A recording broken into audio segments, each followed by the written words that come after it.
IPO কি হয়ে থাকে, আইপিওতে ইনভেস্ট করে অনেক টাকা কিভাবে হয়ে গিয়ে থাকে, আর আমরা আইপিওতে কোথা থেকে ইনভেস্ট করতে পারবো, আজ আমরা এই ভিডিওতে এই সকল প্রশ্নের উত্তর জানবো। নমস্কার বন্ধুরা, স্বাগতম আপনাকে এলকেটি বাংলা ইউটিউব চ্যানেলে। তো আসুন এবার জেনে নিই আইপিও কি হয়ে থাকে। আইপিওর পুরো নাম ইনিশিয়াল পাবলিক অফারিং। আমরা শেয়ার মার্কেটের ভিডিওয়ে জেনেছি যে শেয়ার মার্কেটের মাধ্যমে যে কোনো কোম্পানি তার অংশ শেয়ার মার্কেটের মাধ্যমে বিক্রি করে পয়সা কালেক্ট করতে পারে। বন্ধুরা, যখনই কোনো কোম্পানি তার শেয়ারকে পাবলিকের কাছে ফার্স্ট টাইম সেল করে থাকে, সেই প্রসেসকেই আমরা ইনিশিয়াল পাবলিক অফারিং বলে থাকি।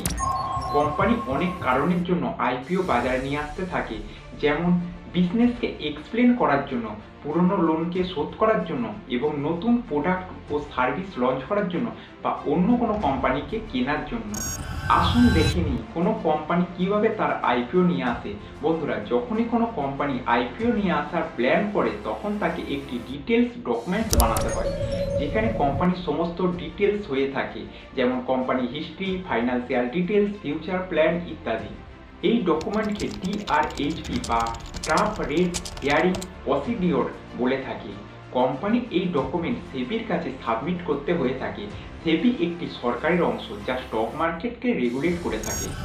যেমন আরবিআই সমস্ত ব্যাংককে রেগুলেট করে থাকে, সেবির কাছে সাবমিট করা টিআরএইচপি কে রিভিউ করে সেটিকে আইপিও নিয়ে আসার পারমিশন দিয়ে থাকে। পারমিশন পাওয়ার পর কোম্পানি তার আইপিও কে নিয়ে আসার জন্য রেডি হয়ে গিয়ে থাকে। বন্ধুরা, আইপিও নিয়ে আসা একটি কমপ্লেক্স প্রসেস হয়ে থাকে। সেই জন্য কোম্পানি আইপিও নিয়ে আসার জন্য ইনভেস্টমেন্ট ব্যাংককে হায়ার করে থাকে, যার কাজ হয়ে থাকে আইপিও নিয়ে আসার জন্য কোম্পানিকে হেল্প করা। ইনভেস্টমেন্ট ব্যাংক কোম্পানির সাথে মিলে গিয়ে আইপিও সমস্ত প্ল্যান বানিয়ে থাকে, আর তারপর আইপিওকে পাবলিকের জন্য ওপেন করা হয়ে থাকে, যাতে পাবলিক তাতে ইনভেস্ট করতে পারে। বন্ধুরা, আইপিও মিনিমাম 3 দিন ও ম্যাক্সিমাম 10 দিনের জন্য ওপেন হয়ে থাকে। এই পিরিয়ডকে আমরা ইস্যু পিরিয়ড বলে থাকি। যদি আমাদের আইপিওতে ইনভেস্ট করতে হয়, তাহলে আমাদের ইস্যু পিরিয়ডেই অ্যাপ্লাই করতে হবে। আসুন আমরা একটি উদাহরণের মাধ্যমে এটি বুঝে নিই। ধরে নিই XYZ কোম্পানি আইপিওর মাধ্যমে 1000 কোটি টাকা কালেক্ট করার প্ল্যান করে থাকে। তার জন্য XYZ কোম্পানি তার 20% অংশকে সেল করতে চায়। কোম্পানি তার জন্য 1 কোটি শেয়ার বের করে, আর প্রত্যেক শেয়ারের দাম 1000 টাকা রেখে দেয়। বন্ধুরা, আইপিওতে শেয়ার লট বা বান্ডিলে অ্যালট হয়ে থাকে, আর এর রুল হয়ে থাকে এক লটের দাম 15,000 টাকার বেশি কখনোই হতে পারবে না।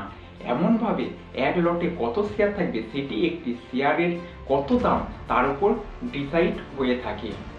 আমরা XYZ কোম্পানির শেয়ারের দাম 1000 টাকা রেখেছি, সেই জন্য এখানে এক লটে 15টা শেয়ার আসবে। যদি আমরা একটি শেয়ারের দাম 500 টাকা করে দিই, তাহলে এক লটে 30 শেয়ার আসবে। বন্ধুরা, আইপিও ওপেন হওয়ার পর পাবলিক সেই আইপিওতে অ্যাপ্লাই করে থাকে। এখানে মনে রাখতে হবে যে আমরা আইপিওতে অ্যাপ্লাই করেছি বলি আমরা শেয়ার পেয়ে থাকবো, এটি কিন্তু না। আমরা শেয়ার নাও পেতে পারি। আর এটি এই জন্য হয়ে থাকে যে যে সকল কোম্পানি তাদের শেয়ার নিয়ে আসে, তার থেকে অনেক বেশি শেয়ার কেনার জন্য পাবলিক অ্যাপ্লাই করে থাকে। আর এমন হওয়ার জন্য শেয়ার অ্যালটমেন্ট কম্পিউটারের মাধ্যমে র্যান্ডমলি হয়ে থাকে। যদি আমরা আইপিওতে 2টি লটের জন্য অ্যাপ্লাই করে থাকি, হতে পারে আমাদের 1 লট শেয়ার পাবো বা একটিও পাবো না। আসুন এবার জেনে নিই আইপিওতে ইনভেস্ট করে অনেক টাকা আমাদের কিভাবে হবে। বন্ধুরা, 1980-তে উইপ্রো তার আইপিও নিয়ে আসে। আইপিওর সময় উইপ্রোর শেয়ারের দাম 100 টাকা ছিল। যদি আইপিওর সময় কোনো ব্যক্তি 10,000 টাকা ইনভেস্ট করতো, উইপ্রোর 100 শেয়ার কিনতো, আর তাকে এখনো পর্যন্ত রেখে দিত, তাহলে বোনাস ও স্প্লিট সব মিলে 2025-এ 200 কোটি টাকার চেয়েও অনেক বেশি হয়ে যেত। ঠিক এমনইভাবে আমরা আইপিওর টাইমে ইনভেস্ট করে অনেক টাকা বানাতে পারবো। কিন্তু এখানে মনে রাখতে হবে যে আমাদের সেই কোম্পানির শেয়ার নেওয়ার চেষ্টা করতে হবে যা ফিউচারে গ্রোথ করার চান্স অনেক বেশি, আর সেই কোম্পানি আগে তার বিজনেসকে ভালোভাবে বাইরে আসছে। এর সাথে সাথে আইপিও নেওয়া শেয়ারকে আমাদের লম্বা সময় ধরে রাখতে হবে, কারণ আমরা যদি ভালো কোম্পানিতে ইনভেস্ট না করে থাকি, তার শেয়ারকে লম্বা সময় ধরে নিজের কাছে না রেখে দিই, তাহলে আমরা ভালো রিটার্ন পাবো না। বন্ধুরা, এবার আমরা চলে আসছি আমাদের লাস্ট প্রশ্নে। আইপিওতে আমরা কোথা থেকে অ্যাপ্লাই করতে পারবো? আইপিওতে আমরা অনলাইন ও অফলাইনে অ্যাপ্লাই করতে পারবো। আইপিওতে অনলাইনে অ্যাপ্লাই করার জন্য ফেসিলিটি প্রত্যেক ব্যাংকে আছে। আর অফলাইনে আমরা আইপিওর অ্যাপ্লিকেশন ফর্ম আমাদের ব্রোকিং ফার্মের কাছে অ্যাপ্লাই করতে পারবো। প্রত্যেক ব্রোকার আইপিওতে অ্যাপ্লাই করার ফেসিলিটি দিয়ে থাকে না, সেই জন্য ভালো হয় আপনি আপনার ব্রোকার অ্যাপের সাথে অবশ্যই কথা বলে নেন। তো বন্ধুরা, এই ছিল আজকের আমাদের ভিডিও আইপিওর উপর।